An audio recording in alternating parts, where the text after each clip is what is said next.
pagi menjelang siang, salam sejahtera bagi kita semua.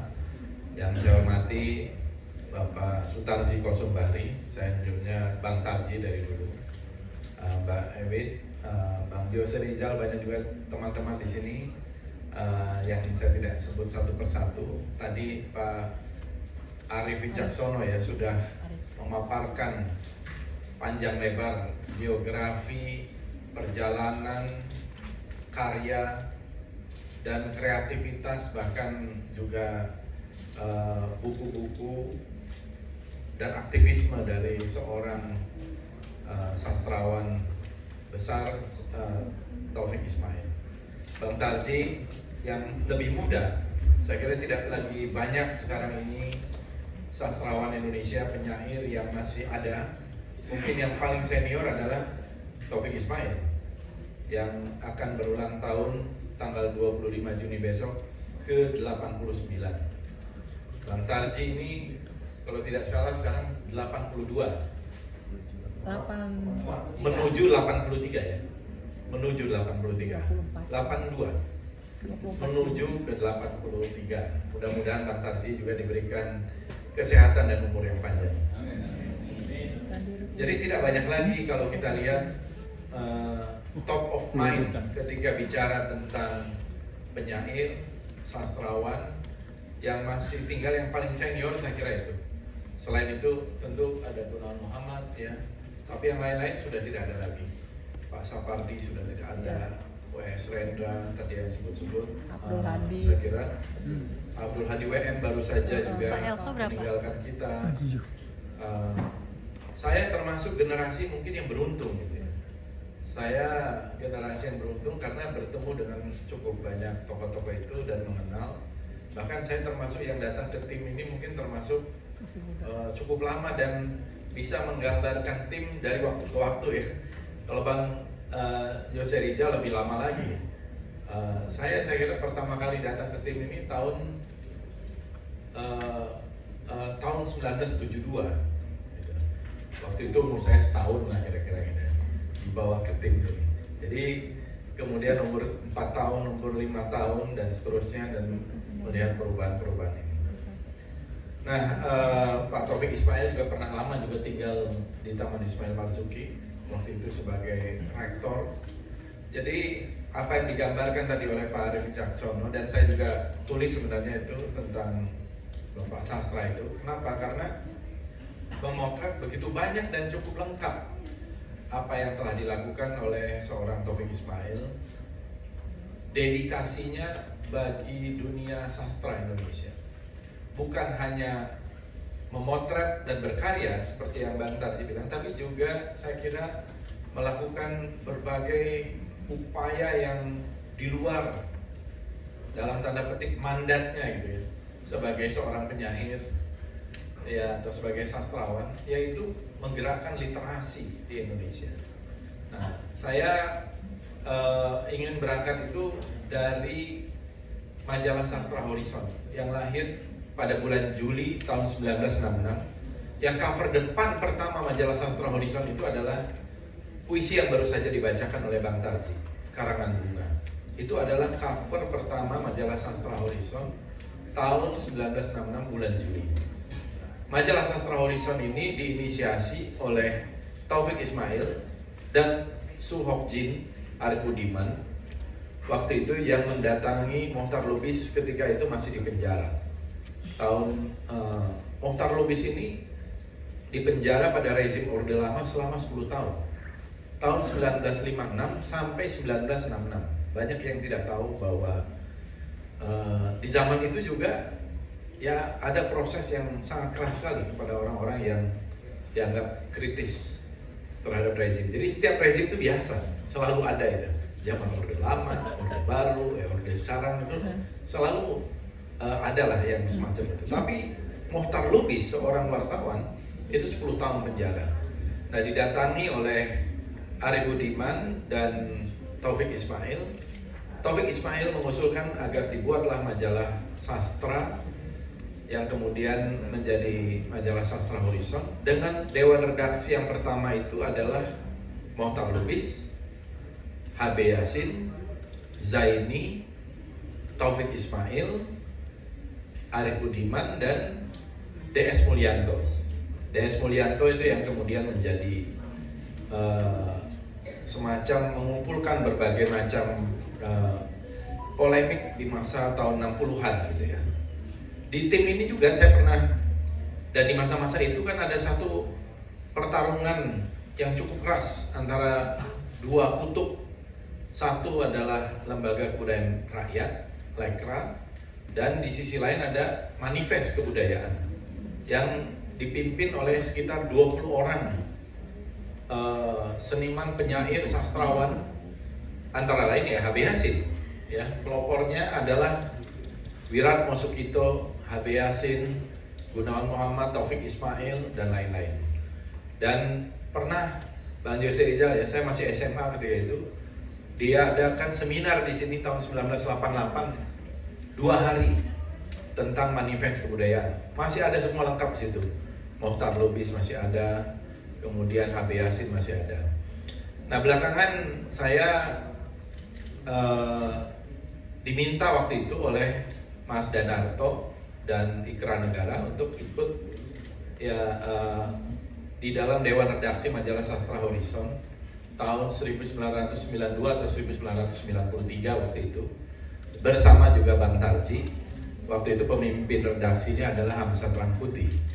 Jadi ada Jamal D. Rahman, kemudian Bang Tarji, Danarto, saya, dan beberapa yang lain menjadi awak dari Majalah Sastra Horizon dari tahun 1992 atau 1993 ketika itu. Dan kemudian salah satu yang saya sebut tadi, aktivisme penggerak-gerak itu dari Majalah Sastra Horizon itu, ya di zaman itu kan masih cetak itu masih sangat kuat ya. Belum seperti sekarang, belum ada sosial media, belum ada media sosial, platform-platform yang begitu banyak. Sehingga Majalah Sastra Horizon itu tetap dari tahun 66 sampai tahun 2000-an saya kira menjadi salah satu tolak ukur atau tonggak dari sastra Indonesia. Karena tidak ada lagi majalah yang selama setua itu dan selegendaris itulah kira-kira gitu. Dan kemudian kalau kita lihat di situ ada gerakan tambahan ya di tahun 96 itu, sisipan untuk anak-anak remaja, siswa-siswa sekolah, yaitu sisipan Kaki Langit. Dan di Kaki Langit itulah ini menjadi gerakan sastra ke sekolah.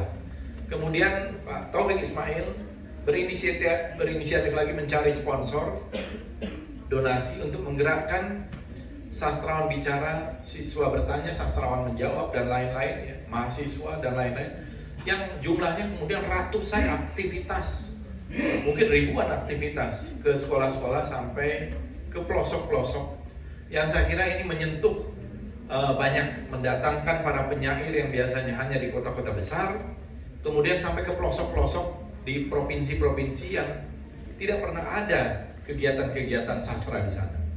Kemudian begitu juga sebaliknya, ada juga siswa-siswa yang datang ke Jakarta dan lain-lain. Saya kira kalau ada yang meneliti tentang gerakan sastra yang terkait dengan gerakan para sastrawan ke daerah-daerah ini, mungkin banyak lahir penulis-penulis sastrawan-sastrawan dari gerakan ini. Karena beberapa yang saya mendapatkan testimoni. Jadi ini adalah salah satu mungkin boleh dibilang aktivisme kesusastraan kita gitu ya. Karena Pak Taufik Ismail mempunyai concern juga yang sangat besar. Kenapa di dalam kurikulum kita tidak ada kewajiban untuk membaca buku sastra? Saya pernah menjadi siswa AFS juga di Amerika. Saya setahun di Amerika itu wajib membaca beberapa karya.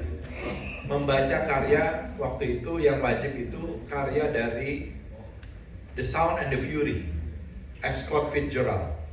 Kemudian membaca karya The Glass Menagerie, Tennessee Williams. Kemudian karya-karya dari Walt Whitman. Jadi wajib untuk membaca itu memang benar adanya. Nah, di kita tidak ada kewajiban itu karena sastra itu hanya sambil lewat, dan itu juga menjadi bagian dari pelajaran bahasa Indonesia, sehingga tidak ada satu kedalaman untuk membaca karya-karya sastra pada umumnya, termasuk puisi. Ya, tetapi di masa lalu saya kira puisi mungkin mendapatkan penghargaan yang lebih banyak. Banyak yang membaca karya-karya Bang Tarji, karya-karya Pak Taufik Ismail, Rendra dan lain-lain, dan juga di tim ini menjadi saksi juga ketika pembacaan puisi itu halayak yang datang juga luar biasa, penuh ya, dan ambience-nya itu, auranya itu memang berbeda gitu ya. Ketika ada pembacaan puisi, Bang Tarji baca puisi di sini, O.A. Mukapak ya, kemudian Taufik Ismail, Rendra dan lain-lain itu luar biasa. Di satu zaman yang mungkin tidak akan terulang kembali, karena sekarang zamannya sudah media sosial ya, sosial media, semua orang bisa melakukan akses terhadap itu. Nah, yang ingin saya katakan dari apa yang telah dilakukan oleh Taufik Ismail dari mulai berkarya dan memotret peristiwa-peristiwa yang disampaikan oleh Bang Tarji, dan peristiwa-peristiwa yang sederhana, peristiwa-peristiwa kecil. Misalnya ada satu peristiwa pamannya ditembak pada Januari 1949. Namanya itu Piri. Pamannya itu Piri, ditembak. Itu di Pandai Sike, di daerah Kota Baru, di dekat Bukit Tinggi. Kemudian oleh Taufik Ismail dibuatkan puisinya tahun 1956. Berjudul itu Januari 1949. Kira-kira puisinya begini. Januari 1949. Butiran logam membunuh saudaraku. Dirabanya pinggangnya ketika dia rubuh. Sejemput dendam meluluh hatiku. Di mana kuburnya semakin jauh. Luka-lukamu, luka bumi kita, luka langit yang rapuh. Rumpun-rumpun bambu dan lereng akasia, tempatmu berteduh. Matanya trembesi, membara di ujung, ngembara di padang larang, direngkutkan ke bumi dengan 7 letusan. Nah, kira-kira gitulah. Saya sampai masih hafal tuh, padahal itu hafalan waktu SD ya. Tapi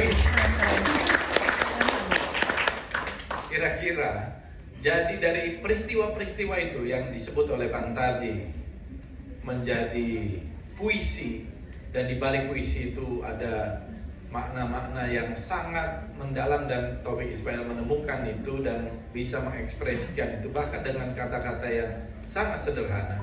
Saya kira itu adalah sebuah achievement, sebuah prestasi yang luar biasa. Jadi saya ingin mengakhiri supaya kita bisa banyak berdiskusi. Terlalu banyak yang dilakukan oleh seorang Taufik Ismail itu, dan alhamdulillah diberikan umur yang panjang, usia yang berkah dengan 89 tahun. Ini adalah sebuah umur yang saya kira banyak sekali achievement yang dilakukan dari berbagai bidang, tapi terutama dedikasi yang luar biasa kepada dunia puisi, dunia sastra Indonesia. Dan saya alhamdulillah mendapatkan kesempatan juga waktu itu menjadi ketua panitia dari buku yang tadi disebutkan oleh Pak Arief Wicaksono, Mengakar ke Bumi, Menggapai ke Langit. Itu buku tahun 2008, 4 jilid ya. Buku pertama puisi, kemudian esai, kemudian juga ada buku yang terakhir itu puisi-puisi yang dinyanyikan, yang ternyata jumlahnya memang sangat banyak, yang orang memang tidak banyak yang tahu. Tapi misalnya seperti yang orang banyak tahu ya tentu Bimbo yang menyanyikan, tapi ada juga God Bless ya, Ian Antono, Dunia Panggung Sandiwara, Krisya, dan juga yang lain-lain. Saya kira cukup banyak yang dinyanyikan itu. Di dalam buku itu memang ketika mengumpulkan, kita hanya mendapatkan 71 yang dinyanyikan. Yang menyanyikan itu 71 orang artis penyanyi, tapi ternyata lebih dari itu. Jadi kreativitas yang semacam itu, dan terutama yang terakhir itu adalah membuat rumah puisi di Sumatera Barat. Dan rumah puisi itu juga dimaksudkan juga sebagai residensi untuk para penyair. Dua penyair pertama yang melakukan residensi di situ, dan saya ingat sekali di tahun 2008-2009 adalah Ahmad Tohari dan Zawawi Imron. Itu selama sebulan melakukan residensi di rumah puisi di Ayake dan melahirkan buku. Zawawi Imron melahirkan satu buku, kemudian Ahmad Tohari saya kira juga ada sejumlah karya ketika itu. Waktu itu masih belum. Nah, rumah puisi itu kebetulan saya baru-baru ini saya diminta untuk mengelola, dan saya berencana untuk menjadikan itu lebih extended gitu ya. Jadi rumah puisi dan museum sastra Indonesia. Ya, jadi saya sedang merancang museum sastra Indonesia itu. Apa yang ada di situ? Ada karya-karya dari para sastrawan Indonesia, dari pujangga lama, pujangga baru, balai pustaka sampai yang sekarang. Ya, kalau buku di sana ada sudah lebih sekitar mungkin 9.000 buku. Ya, yang tentu yang paling utama adalah buku-buku koleksi dari Pak Taufik Ismail, ditambah dengan buku-buku sastra. Kemudian juga memorabilia dari para sastrawan. Jadi saya mengumpulkan mesin tik ya, dari mesin tiknya Asrul Sani, mesin tiknya Taufik Ismail, mesin tiknya Bang Tarji, Sutarji Kolsembari, mesin tiknya Sapardi Djoko Damono, dan juga yang lain-lain yang terkait dengan itu. Termasuk kacamata dari para sastrawan itu juga saya serahkan, juga punyanya Bang Yose Rizal Manua dan tokoh-tokoh lain. Mas Danarto juga mesin tiknya ada di saya. Jadi akan di-display di sana, karena mesin tik itulah saya kira selain tulisan tangan ya yang menjadi media untuk melahirkan karya-karya sastra, puisi, dan juga ya kenapa saya ngoleksi kacamatanya, karena kacamatanya pasti membantunya untuk membaca. Kayak Bang Tarji barusan ini membaca, kalau kacamata nggak bisa baca. Ya, jadi itu akan di-display situ. Jadi mudah-mudahan tahun ini ya, tadinya rencananya tanggal 3 Juli pas Hari Sastra Indonesia bertepatan dengan lahirnya Abdul Muiz 3 Juli, tapi karena jalan di sana terputus ya karena bencana, dan 16 titik putus, jadi akhirnya harus ditunda untuk peresmian dari Museum Sastra Indonesia. Jadi bukan pemerintah, ini inisiatif karena barang-barang yang ada saja. Saya kira itu dari saya sementara sebagai pengantar. Terima kasih. Wassalamualaikum warahmatullahi wabarakatuh.